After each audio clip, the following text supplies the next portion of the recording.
for showing up. It's Essay Today. I'm Jake Reiner, and yes, I'm feeling better. Thank you for asking. We got a great show lineup for you today. We got Stephen DeSalvo to talk about the upcoming budget season, and we also have Dylan Lustig to talk about busing to Boston for the NCAA tournament. Before that, let's get to your campus headlines. Ernie Davis's grave is missing a key component today. The decorative football, which usually lies beside his tombstone, was stolen. The superintendent of the Elmira Cemetery had said the football had been swiped several times since it was put there anonymously last summer. He suspects, though, that the ball will eventually be put back just like it had before. While SU continues to grind its way through March Madness, the university has another #1 ranked program. The Maxwell School is #1 for the 17th consecutive year since the system started in 1995. Specifically, Maxwell ranks first in the public management administration, public finance, and budgeting. An opportunity is emerging for college students to participate in an entrepreneurship conference at the end of the month.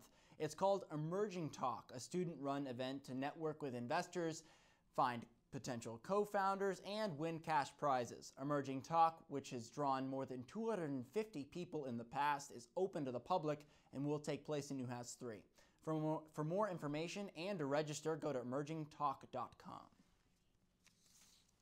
An award-winning novelist is coming to SU to discuss writing in the 21st century. Sadie Smith will give a presentation open to the public entitled Why Write?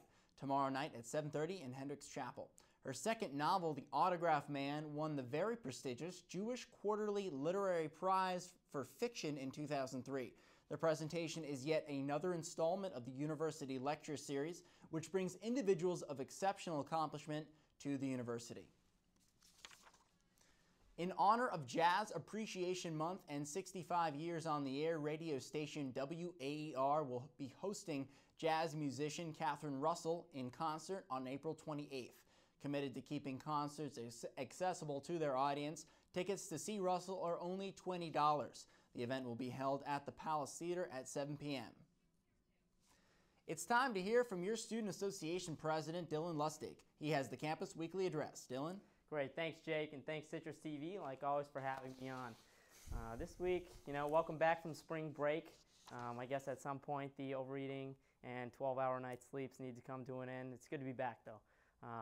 What to look for this week is the official get-go and start of the White Ribbon Campaign. It starts April 1st and goes for a week. And it's really important that we come out wearing our white ribbons and bracelets. I have mine on. Show support for the campaign against domestic violence and sexual abuse. So look out for that. You can get your ribbons and wristbands in the SA office. It's $1. Thanks. Thank you, Dylan. Don't forget, later in the show, we'll ask Dylan how students can get to the Cuse game on Thursday versus Wisconsin. But after the break, we'll talk with Stephen DeSalvo, SA's Comptroller, about the upcoming budget season. Stick around. We are different. Society should aspire to be more like us. Be part of the first class. Get energized.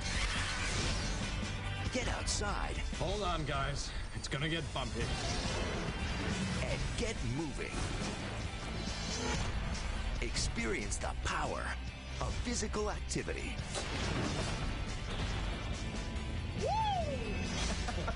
Join the movement at ActionHeroAlliance.com.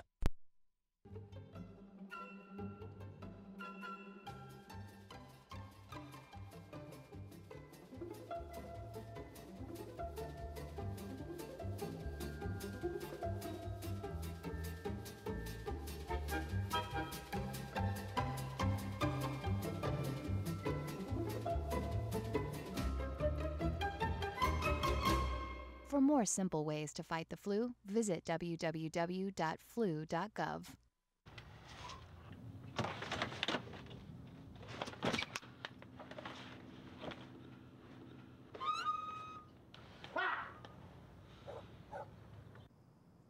The smallest moments can have the biggest impact on a child's life. Take time to be a dad today. You realize that 49 million Americans struggle with hunger? That's 1 out of every 6 Americans. These people are around us every day. They're our friends, they're our coworkers, their kids go to school with our kids. Sometimes we're not even aware that they're struggling. This problem is closer than you think. But so is the solution. Play a role in ending hunger. Visit feedingamerica.org/hunger and find your local food bank. Joining us now is Students Association Comptroller Stephen DeSalvo. Good to have you, Stephen. Good to be here. And so the budget season is coming up. As Comptroller, what is your role in the process? My main role is to basically oversee the Finance Board and ensure that the Finance Board is deliberating appropriately in terms of meeting the finance codes and the requirements of all of SA's codes, in terms of meeting what the needs are of the students. So would you consider yourself sort of a liaison between SA and the student organizations?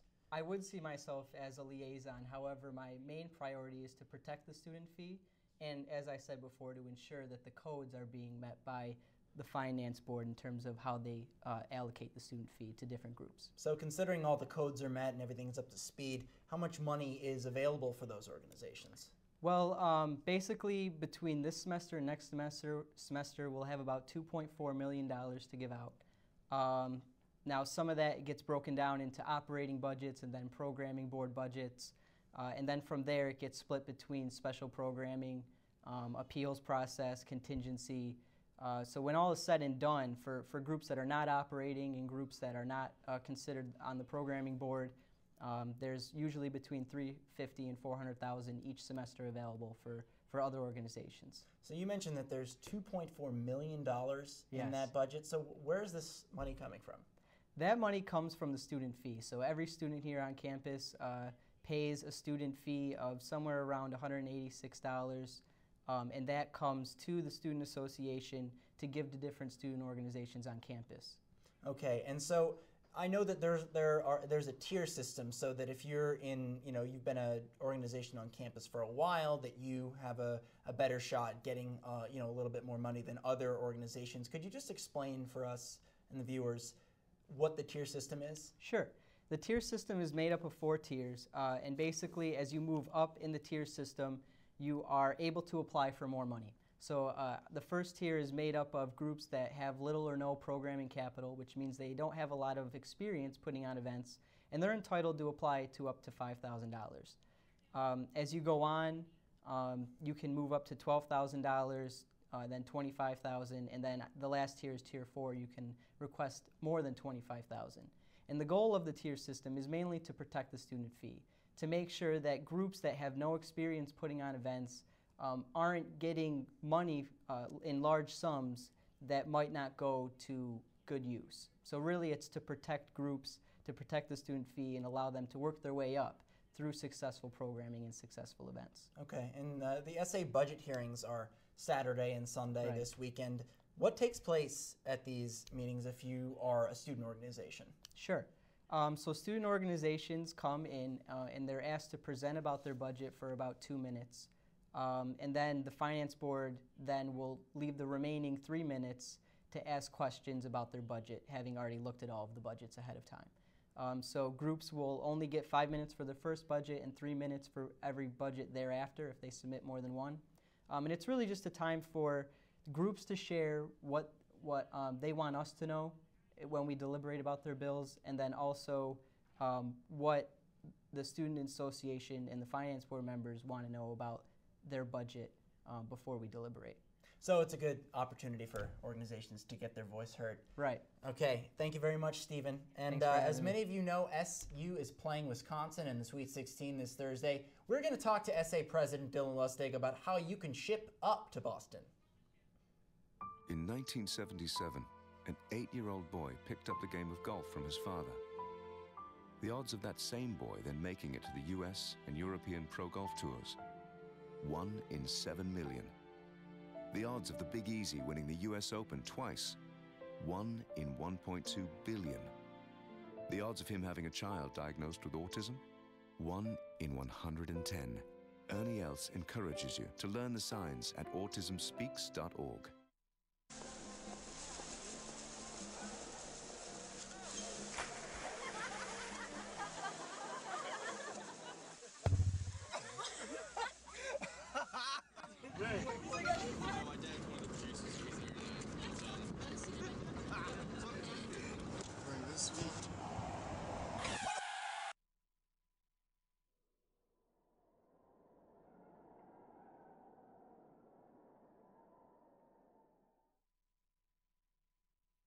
So I just moved in with this family, and it's embarrassing. The little one, he likes to go outside and crawl around in the giant litter box. I don't know what he's doing. I mean, I was born and I knew how to use the litter box. Look at that. That's disgusting. Oh, poop already. You're making me nervous. Oh, okay, I can't look at this anymore. I really hope he grows out of this, for his sake. Welcome back to SA Today. I'm Jake Reiner. March Madness continues as the Sweet 16 kicks off Thursday for men's basketball. Because of upsets like Duke losing to Lehigh, among many others, brackets have been taking quite the beating here on the Hill. Let's check in with the campus to see how students' brackets are doing. I didn't pay as much attention, but we're still doing well. And Duke's out. I feel like Kentucky might give us some problems. But other than that, NCAA tournament's going well. The only surprise was I picked Lehigh as a joke, and then they ended up winning. So I kind of got to make fun of everybody who didn't put them down. I feel like it's going to end up with Syracuse going against Kentucky. Let's bring in SA President Dylan Lustig. We're talking about brackets, and we're talking about the game against Wisconsin this Thursday. I know a lot of students are going to be interested in that.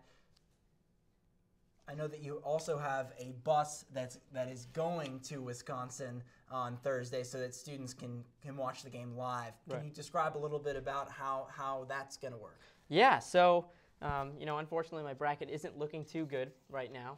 I do have Syracuse winning though, because what kind of president would I be if I had Wisconsin beating Syracuse?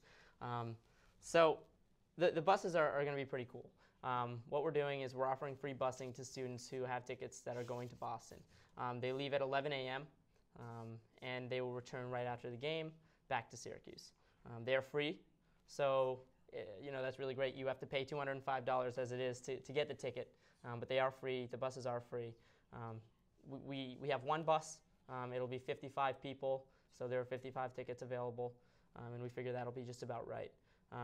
We'll get more information about where you can buy these or where you can purchase these tickets, even though it's free. But you still have to get the tickets, and we'll get more information about that out to our Twitter and our Facebook and our website as well. So on the topic of buses, how successful were the spring break buses? They were very successful, as they always are, ever since their creation. I think it's very useful that we have these buses going to major cities because they are cheaper. We also do the rideshare program, which also is usually very successful, which is, you're going to, say, New York City and you want to catch a ride with someone, so you go and you post somewhere on a bulletin board saying, I'm looking to go to New York City and, can we get a ride together? Can we split the gas prices? So, but busing overall very successful. All right, thank you very much, SA President Dylan Lustig. Well, that's our show. Thanks so much for joining us. I'm Jake Reiner. Be sure to to head down to the Student Association meeting tonight at 7:30 in Maxwell. For the latest news on the Hill, be sure to go online to CitrusTV.net or follow us on Twitter at CitrusTV. Our next show is tomorrow night, Citrus TV News Live at 6. Have a gorgeous evening, Syracuse.